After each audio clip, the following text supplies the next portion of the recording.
Ouais, il est Potox, c'est Ontox et bienvenue dans cette nouvelle vidéo consacrée à la critique d'un roman. Il s'agit de Le joueur d'échecs de Stefan Zweig, ou Stefan Zweig, je sais pas comment ça se prononce, mais bref, on va parler donc du joueur d'échecs. C'est pas un roman en réalité, c'est plutôt une nouvelle, enfin pour moi c'est même plutôt une novella puisque c'est quand même un petit peu plus, c'est quand même un petit peu plus long, mais personne n'est jamais d'accord là. Là-dessus. Et bref, pour moi c'est une novella et en réalité c'est extrêmement court comme livre puisque bon en réalité il fait 120 pages au total, un peu plus de 120 pages, mais réellement l'histoire en elle-même par rapport au joueur d'échecs, en réalité ça tient à peu près 90 pages, je pense 83 de mémoire, en tout cas c'est plus ou moins 83, donc c'est quand même extrêmement court, là c'est le moins que l'on puisse dire. Il y a une première partie qui est donc la préface, tout simplement, et la deuxième partie donc c'est l'histoire, et la troisième partie c'est la biographie de l'auteur ainsi que ce qu'il a sorti, etc., etc. Enfin bref, il y a quelques petits trucs qui est quand même assez complet par rapport à ce bon vieux Steph. J'avoue que ça sert à rien de lire la préface, moi la biographie m'intéressait pas spécialement, et j'ai quand même lu la préface parce que je me suis dit peut-être qu'il y avait quand même des choses, mais je pense que je vais arrêter de les lire parce que ça sert juste à rien. Enfin ça a vraiment rien à voir avec l'histoire. Habituellement voilà, je me dis peut-être qu'il peut y avoir des petits trucs intéressants à récupérer, et en réalité ça m'a quand même posé le contexte dans lequel Stéphane était, puisqu'il a quand même vécu la guerre, etc., etc. Donc c'était quand même ça peut être quand même intéressant, ça je dis pas.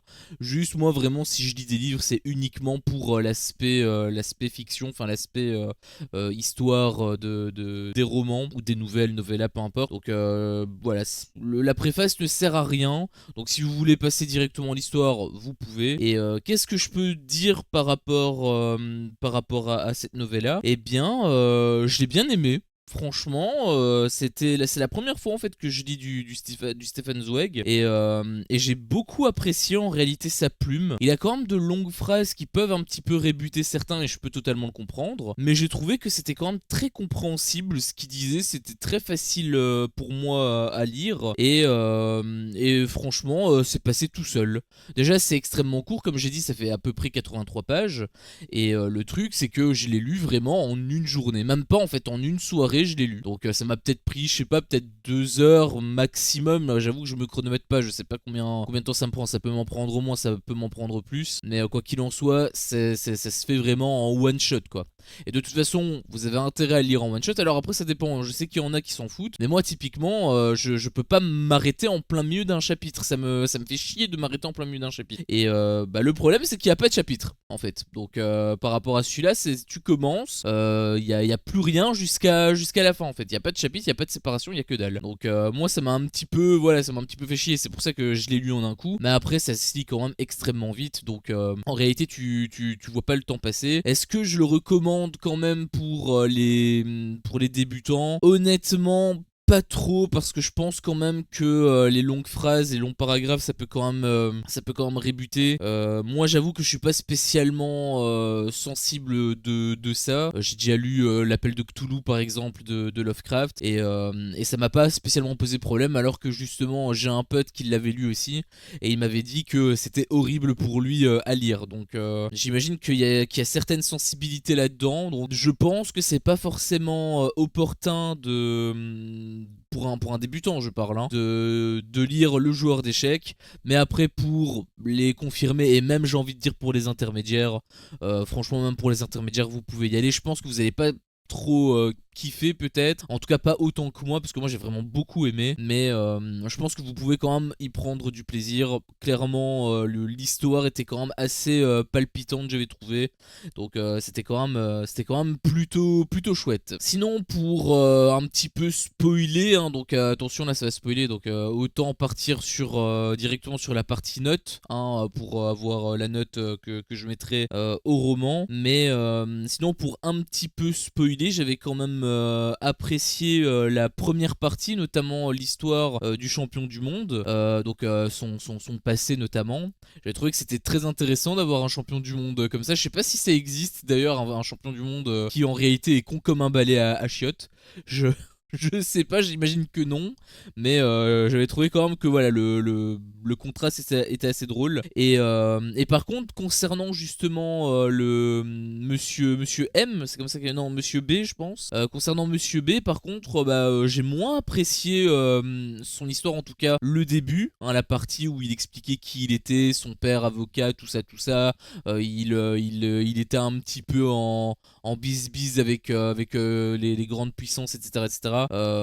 Et puis ensuite il s'est fait enfermer. Bon, cette partie là, voilà, j'ai pas trop enfin elle était ok, hein, je dis pas qu'elle était mauvaise, mais j'étais pas plus à fond dedans que ça, hein, pour le coup. Je trouvais qu'il y avait pas c'était pas comme le champion du monde où il y avait quand même un intérêt derrière. Ici bon, ça fait très c'est la guerre, hein. En même temps c'est la deuxième guerre mondiale, donc c'est pas fou, hein, clairement, mais ça m'a pas trop fait rentrer dedans. En revanche, la partie qui était extrêmement intéressante et en même temps paradoxalement très longue, c'était quand il était justement enfermé dans l'hôtel, où il y avait justement cette torture psychologique par rapport justement au fait que voilà il était seul, et c'était typiquement ce qu'il voulait faire en fait. Il y avait eu une étude, bon ça a rien à voir, hein, mais il y avait une étude qui démontrait que justement la solitude peut justement troubler l'ordre, enfin le cycle de sommeil, et ça peut justement affecter ta santé. Donc là je te le sors de mon cul, hein, mais j'ai vu qu'il y avait plein d'études par rapport à ça.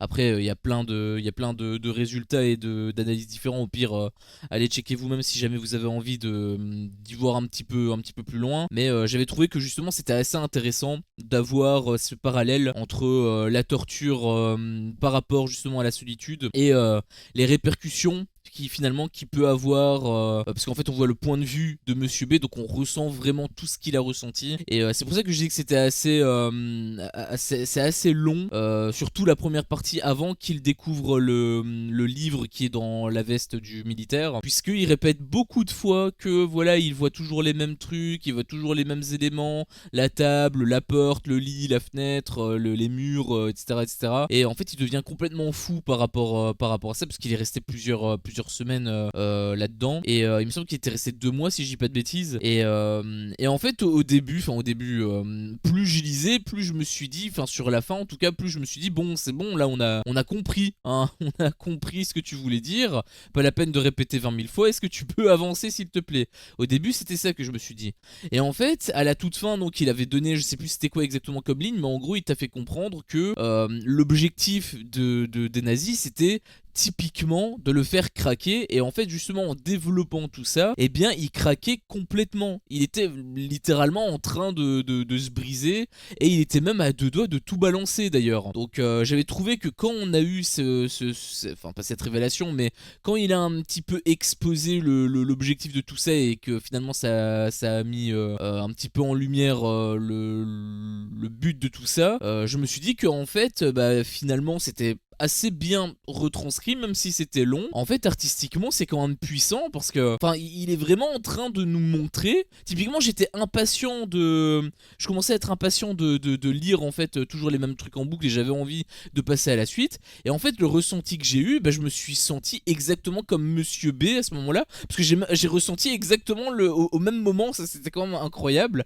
je pense que c'est du hasard, mais je me suis senti en train de craquer exactement comme Monsieur B a craqué. C'est-à-dire que quand j'ai pensé justement oui c'est bon frérot on a compris, passe à la suite, parce que j'en avais marre, et bien genre 5 lignes après, t'as justement Monsieur B qui dit qu'il est aussi en train de craquer, et qu'il a envie de tout balancer en fait. Et je me suis dit qu'en réalité il a réussi à me faire ressentir ce que Monsieur Barr a ressenti, dans une moindre mesure bien évidemment, parce qu'on n'est pas du tout sur la même échelle, hein. Moi je suis juste en train de lire mon livre, donc moi je m'en fous, alors que lui ça fait depuis seulement je sais pas 1 heure que je lisais peut-être, donc on n'est pas du tout au même niveau de puissance, hein, par rapport aux émotions ressenties clairement. C'est pas du tout le même contexte non plus, je dois pas balancer des infos à la Gestapo ou Gestapo, je sais jamais comment on dit, mais bref je dois rien balancer, je suis pas sous pression, tu vois. Donc forcément, toute proportion gardée. Mais il a quand même réussi, justement, c'est ça que j'avais trouvé qui était incroyable. Encore une fois, je pense que c'est du hasard, hein. Mais si c'est pas du hasard, franchement, c'est du génie. Parce que vraiment, j'ai ressenti exactement le même truc que lui. Au début, je me suis dit que c'était chiant. Et en fait, quand on a eu justement ce but et qu'il y a eu finalement l'aboutissement de cette partie, je me suis dit qu'en fait c'était extrêmement fort. Franchement, je me suis dit, j'étais un peu sur le cul. Je me suis dit, ah oui, en fait, le mec il a archi bien joué.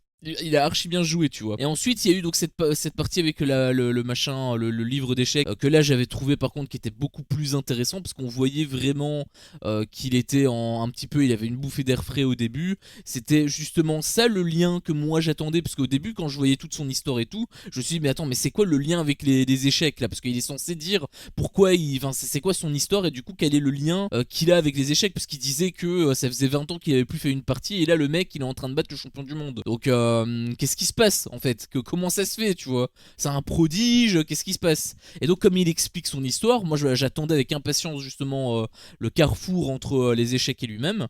Et quand j'ai vu ça, je me suis dit, ah, enfin il y a la partie il commence à avoir la partie intéressante. Et là par contre ça a coulé tout seul. Il a vraiment on a vraiment eu mais dans un autre contexte, si tu veux, la folie, hein, puisque là c'était plus une folie en rapport avec la solitude, mais une folie par rapport à une obsession, l'obsession qui est les échecs. Et je sais pas si vous êtes joueur d'échecs, si vous aimez jouer aux échecs, etc., etc. Mais moi j'aime beaucoup les échecs. Je joue pas forcément tout le temps. Parfois je suis à fond dedans et parfois voilà, je préfère faire d'autres trucs. Mais ça c'est comme dans toutes les activités. Il y a des moments où j'ai pas envie de lire et d'autres moments où je suis fou, j'ai trop envie de lire. Pareil pour les films, etc., etc. Et étant passé par pas mal d'étapes que lui passait, encore une fois, toute proportion gardée, je me suis un peu reconnu en lui. Parce qu'en fait, par rapport au personnage, il était complètement en train de sombrer dans la folie avec les échecs. Ça commençait à lui bouffer le cerveau. Et en fait, tous les trucs qu'il disait, eh bien, c'est exactement, encore une fois, toute proportion gardée, ce que moi, j'avais aussi déjà vécu. Bon, j'ai jamais fait de partie avec moi-même, hein, bien sûr. Mais le fait que, par exemple, parfois, je m'endormais et je ne me demandais pas comment, ne me demandais pas pourquoi, mais j'avais un échiquier dans la tête et je rêvais des échecs, je rêvais de certaines énigmes et j'essayais de résoudre le truc. Et ça c'est quand je dormais, tu vois. Et quand j'étais en train de jouer, pareil, quand le mec il prend un petit peu de temps à jouer, ça me fait chier et du coup je me dis putain mais frérot, accélère, j'ai pas ton temps, tu vois. Donc il y a aussi ce délire d'impatience que j'avais ressenti, ce délire d'impatience, ce délire où ça commençait vraiment à lui bouffer tout son temps. Enfin, il en rêvait même la nuit, etc., etc. Alors bien évidemment, encore une fois, c'est dans un cadre beaucoup plus poussé, lui. Mais j'avais quand même, en tant que justement joueur d'échecs, j'avais trouvé qu'il avait bien retranscrit ce délire. Et même par rapport au jeu en lui-même.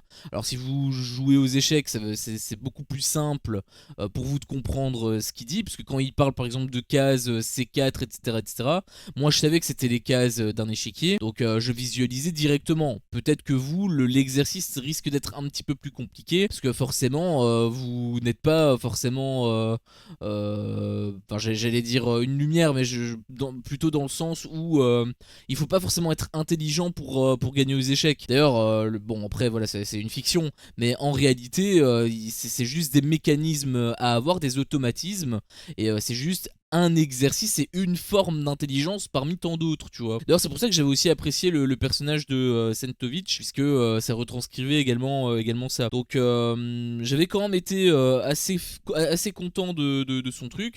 Et par rapport justement au fait que j'avais de l'avance, parce que je connaissais justement le truc, par exemple, partie à l'aveugle, patte, etc., tout ça, je connaissais déjà, je savais ce que ça voulait dire. Donc, je partais pas de rien. Et du coup, c'était plus facile peut-être pour moi de suivre le truc. Mais même si vous jouez pas aux échecs, dans tous les cas, je pense que ce sera moins passionnant pour vous, mais je pense que l'histoire sera quand même tout autant compréhensible. Honnêtement, c'est un gros banger, j'ai énormément kiffé à plusieurs niveaux, que ce soit les personnages, que ce soit également la transmission de la folie de par la torture de la solitude, également par rapport au fait que par moment les échecs ça peut complètement te rendre barjot. Moi-même étant passé par là, encore une fois à mon échelle, j'avais trouvé que c'était vraiment du génie, et le truc avec le délire où il était en train de devenir fou et que il a craqué au même moment que moi, quelque part j'avais craqué, j'avais trouvé que c'était juste incroyable. Après encore une fois, peut-être que c'est du hasard, probablement que c'est du hasard, mais quoi qu'il en soit, par rapport à mon expérience sur le livre, ça m'a mis une claque, tu vois, clairement. Si je dois quand même donner un petit regret, parce que c'est vrai que j'ai quand même un petit regret par rapport au livre, mais ça c'est surtout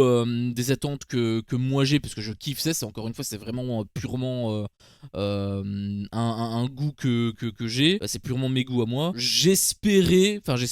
J'attendais en fait que la fin soit beaucoup plus choc et qu'il se passe un truc, parce qu'on avait vu justement que quand il avait complètement pété un plomb, quand il s'est retrouvé sur le lit d'hôpital, etc., enfin avant du coup, il avait expliqué que en fait il s'en était pris carrément aux soldats, etc., tu vois. Et je me suis dit que à la toute fin ça serait ultra stylé que carrément il pète un plomb et il bute des gens, tu vois, il bute tout le monde, enfin ou peut-être pas qu'il bute tout le monde, mais en tout cas qu'il devient complètement enragé et limite qu'il blesse gravement une personne, peut-être le champion du monde lui-même. Enfin je trouve que ça aurait été stylé d'avoir justement ce pétage de plomb jusqu'au bout, alors que pourtant c'était arrivé plusieurs années auparavant. Et justement c'était ça aussi que j'avais beaucoup apprécié, c'était l'empreinte que les échecs ont laissé sur une personne même après autant d'années, puisque on a vu là un peu les conséquences à la fin où en fait il redevenait fou, et c'était un petit peu, voilà, c'était limite un peu pathologique, un peu comme une maladie finalement. Est-ce que les échecs c'est un peu une maladie? Quelque part je peux le comprendre, et je trouve que c'est d'autant plus puissant d'ailleurs le message qui transmet. Mais du coup voilà, par rapport à la fin je m'attendais vraiment à une conclusion ultra satisfaisante, pas forcément un truc gore ou un truc comme ça, hein, mais vraiment un truc poignant, tu vois, un truc choc. Moi c'était ça que je m'attendais, et en réalité voilà, je l'espérais aussi, mais c'est surtout parce que voilà, c'est mes goûts. J'aime beaucoup les révélations un petit peu choc, enfin que ce soit révélation ou que ce soit tout simplement la scène finale qui soit un peu à l'image, pour ceux qui ont vu le film, je sais plus comment il s'appelle, The Substance, voilà, c'était The Substance. Pour ceux qui ont vu justement le film, il y a plusieurs parties, et la dernière partie elle est extrêmement gore, elle est extrêmement choquante. Moi je m'attendais à un truc comme ça, enfin pas un truc exactement comme ça non plus, mais voilà, une scène choc à la fin, peut-être pas à ce point, parce que c'est vrai que là c'était parti en couille complet, mais voilà, je m'attendais au moins à un petit truc un petit peu sympa à la toute fin, une bonne conclusion. Et en fait la conclusion que Stéphane a proposée, c'est simplement qu'en fait il a joué trop vite, et du coup il a commis une erreur, et en fait il était à deux doigts de sombrer complètement dans la folie, et au final il s'est fait arrêter de justesse par le personnage principal, et du coup il s'est rendu compte un petit peu de ses agissements, et donc il s'est excusé, et finalement il a préféré fuir. Alors quelque part c'est positif, hein, la fin qu'il a donnée, mais justement j'aurais limite préféré que ce soit négatif et qu'on rentre vraiment encore plus dans la folie, qu'on embrasse clairement toute cette partie là, tu vois. Donc encore une fois, pas forcément en tuant tout le monde, même si moi personnellement je l'aurais fait parce que j'adore ça, mais au moins voilà, en explosant de rage exactement comme il avait explosé avec le militaire. C'est un petit peu le regret que j'ai, parce que du coup je trouve que voilà, ça tombe un petit peu, ça fait un petit peu plouf, tu vois. Ça te monte vraiment le truc avec le climax au max, et finalement ça retombe vraiment un petit peu voilà, ça retombe un petit peu à plat, je trouve. Donc voilà, j'ai un petit regret par rapport à la fin, mais après voilà, ça n'enlève en rien au plaisir que j'ai pris pour lire le livre. C'est juste la toute fin qui m'a un poil déçu, mais en réalité elle m'a déçu, mais c'était pas mauvais pour autant non plus, tu vois. Et encore une fois, ça n'efface pas du tout ce qui a été planté au début, donc enfin avant en tout cas. Donc moi j'ai vraiment apprécié. Voilà, moi c'est vraiment une très très bonne réussite. C'est la première fois que je lis du Stéphane, comme je l'avais dit, donc clairement j'en suis très content. Peut-être que j'en lirai même d'autres, je sais pas, il y a quelques petits trucs que j'avais lu dans la préface qui pourraient un petit peu me brancher, donc on verra. Et sinon, donc concernant la note que je pourrais donner, eh bien pour moi c'est un sans faute quasiment. Même la plume de l'auteur, je pense que je vais quand même le laisser tranquille là-dessus, parce que moi en réalité je sais que voilà, je sais pertinemment que ça peut en rébuter certains, mais moi franchement ça m'a pas du tout dérangé. Et en réalité il m'a même prouvé que, parce que c'est un truc qui est sorti en 40 je pense, enfin il l'a écrit juste avant son suicide. Et à chaque fois que j'ai lu des vieux trucs, je me dis bon, la plume, on sent qu'elle est un petit peu vieille, etc. Tu vois, et c'est un petit peu lourd par moment. J'avais fait une critique sur La Planète des Singes, j'avais fait une critique sur Narnia, et là on ressent vraiment le truc, on ressent vraiment que la plume, voilà, elle a pris un coup de vieux. Alors qu'en réalité ici, bah c'est vraiment intemporel quoi. Vraiment tu me dis que ça a été écrit hier, je peux te croire. Clairement, je peux te croire. Je peux pas me dire que c'est la plume, elle fait vraiment plume des années 50, tu vois. Pour moi, ça sert plus même l'auteur que ça le pénalise. Alors qu'avec Narnia, par exemple, ça le pénalisait clairement. Hein. Mais ici, voilà. Ici, justement, il m'a prouvé que, en fait, bah non, même si t'as une plume vieille, tu peux quand même être pertinent. Donc, j'avais beaucoup apprécié la plume, encore une fois. Je sais que ça peut diviser, mais moi, clairement, il m'a happé. Et en réalité, il n'y a que la fin qui m'a un petit peu déçu. Donc, je pense que je vais lui mettre 17 ou 17,5, je sais pas, 17 ou 17,5. Je pense que je vais quand même lui mettre 17,5 parce que en soi, bon, la fin elle m'a un peu déçu, mais c'était pas mauvais pour autant. Si la fin elle était vraiment dégueulasse, peut-être que là j'aurais un peu plus pénalisé 17 ou 16. Peut-être que là j'aurais été un petit peu plus méchant, mais là pour le coup, voilà, ça passe quand même. Bon, c'est vrai après que ça tombe un petit peu à plat. Bon, est-ce que je suis méchant? Allez, tu sais quoi, vas-y, je veux bien être méchant dans tous les cas, que je sois méchant ou pas. Il a quand même un 17 sur 20 et ça reste quand même une excellente note. Donc j'ai énormément apprécié. Voilà, j'ai énormément apprécié. C'est clairement une réussite pour moi. Après, bien évidemment, ce n'est que mon humble avis. Vous pouvez avoir le vôtre. N'hésitez pas à me faire part justement de ce que vous avez pensé par rapport à cette novella. Est-ce que vous êtes d'accord avec les arguments que j'ai énoncés ou pas? N'hésitez pas justement à en débattre. Hein. On est là justement pour ça. Donc n'hésitez pas à me faire part de tout ça, que ce soit en likant la vidéo si jamais vous êtes d'accord avec moi. Et si vous n'êtes pas d'accord avec moi, et bien n'hésitez pas à me dire pourquoi en espace commentaire. Sur ce, merci à vous tous pour votre visionnage et je vous dis à la prochaine pour une prochaine vidéo. Ciao.